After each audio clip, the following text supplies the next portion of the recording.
Fire force എത്തിയതോടെ അതിവേഗമായിരുന്നു രക്ഷാപ്രവർത്തനം നടത്തിയത്. അടിമാലിയിലെയും മൂന്നാറിലെയും ഫയർഫോഴ്സ് ഉദ്യോഗസ്ഥരാണ് 5 പേരെയും സുരക്ഷിതമായി താഴേക്ക് എത്തിക്കാൻ നേതൃത്വം നൽകുകയും ചെയ്തത്. അവരാണ് നമ്മുടെ കൂടെ ചേരുന്നത്. ആദ്യം തന്നെ നമ്മൾ മുമ്പ് പറഞ്ഞ പോലെ തന്നെ ഒരു ബിഗ് സല്യൂട്ട് ഇവർക്ക് കൊടുക്കേണ്ടതാണ്. ആ സന്തോഷം അവരോട് പങ്കുവെച്ചുകൊണ്ട് ചോദിക്കട്ടെ, സാർ എങ്ങനെയായിരുന്നു ഈ രക്ഷാപ്രവർത്തനം? നമ്മളിവിടെ വരുന്ന സമയത്ത് ഈ പറഞ്ഞ 5 പേര് നമ്മൾ വരുമ്പോൾ 4 പേരും 2 കുട്ടികളെന്നൊക്കെയാണ് പറഞ്ഞിരുന്നത്. പക്ഷേ പിന്നീടാണ് നമ്മൾ അറിയുന്നത് 3 വലിയ ആളുകളും, അച്ഛനും അമ്മയും, പിന്നെ ഇവിടുത്തെ ഒരു സ്റ്റാഫും 2 ചെറിയ കുട്ടികളും, 2 ക്ലാസ്സിൽ പഠിക്കുന്ന മൂത്ത കുട്ടിയും ഇളയ കുട്ടി ഒരു പെൺകുട്ടിയാണ്. ഇവരാണ് ഉണ്ടായിരുന്നത്. ഇവിടുത്തെ സ്റ്റാഫ് മുകളിലുള്ളത് കൊണ്ട് തന്നെ അവർ ഈ ഗസ്റ്റ് അത്ര വെപ്രാളപ്പെട്ട് നിൽക്കുന്ന ഒരു അവസ്ഥ ആയിരുന്നില്ല. അത് തന്നെ വലിയൊരു കാര്യമായിരുന്നു. അല്ലാത്തൊരവസ്ഥ നമുക്ക് ഊഹിക്കാൻ കഴിയുന്നതല്ല.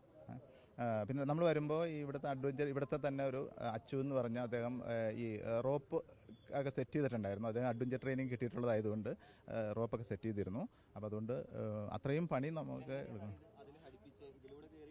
അല്ല ഈ പറഞ്ഞ സ്റ്റാഫ് മുകളിലുണ്ടല്ലോ, മുകളിൽ നിൽക്കുന്ന സ്റ്റാഫിനെ കൊണ്ട് ഒരു ചെറിയ റോപ്പ് താഴത്തേക്ക് ഇടുക. അവിടെ മുകളിലുള്ള ചെറിയ റോപ്പ് താഴത്തേക്ക് ഇട്ടിട്ട് വലിയ റോപ്പ് മുകളിലേക്ക് കയറ്റി കപ്പിയും ഒക്കെ ഇട്ട് കൊടുത്ത് താഴെ നിന്നുള്ള ഇൻസ്ട്രക്ഷൻ അനുസരിച്ച് ആ രീതിയിൽ അവരത് ചെയ്തിട്ടുണ്ടായിരുന്നു.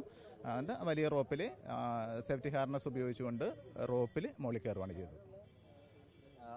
ഈ സംഭവം ഫയർഫോഴ്സിന് വിവരം കിട്ടുന്നത് എങ്ങനെയാണ് സാർ? ഞങ്ങളെ അറിയിക്കുന്നത് ദേവികുളം സബ് കളക്ടറുടെ ഓഫീസിൽ നിന്നാണ്, PS ആണ് അറിയിക്കുന്നത്.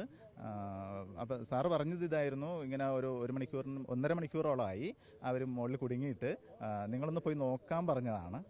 നമ്മൾ വരുമ്പോൾ കാണുന്ന അവസ്ഥ ഇതായിരുന്നു.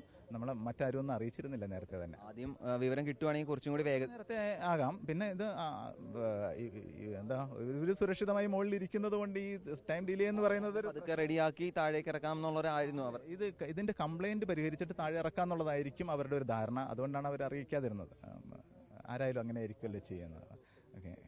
മഴയും ഉണ്ടായിരുന്നു, അങ്ങനെ പ്രതികൂലമായിട്ടുള്ള കാര്യങ്ങൾ കുറെ ഉണ്ടായിരുന്നു.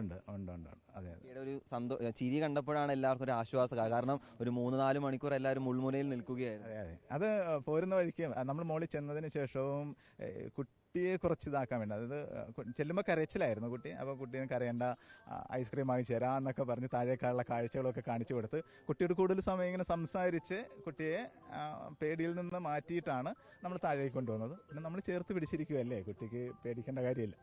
സ്പെഷ്യൽ ബ്രാഞ്ചിന്റെ റിപ്പോർട്ട് അവഗണിച്ചത് അപകടത്തിന് ഒരു പരിധിവരെ കാരണമായിട്ടുണ്ട്. സുരക്ഷാ ക്രമീകരണങ്ങൾ ഇനിയും ഒരുക്കിയില്ലെങ്കിൽ ഇത്തരത്തിലുള്ള അപകടങ്ങൾക്ക് ഇനിയും നമ്മൾ സാക്ഷിയാകേണ്ടി വരും. വീഡിയോ ജേർണലിസ്റ്റ് റിജോയ്ക്കൊപ്പം reporter Rahul Suresh, in reporter, Idukki.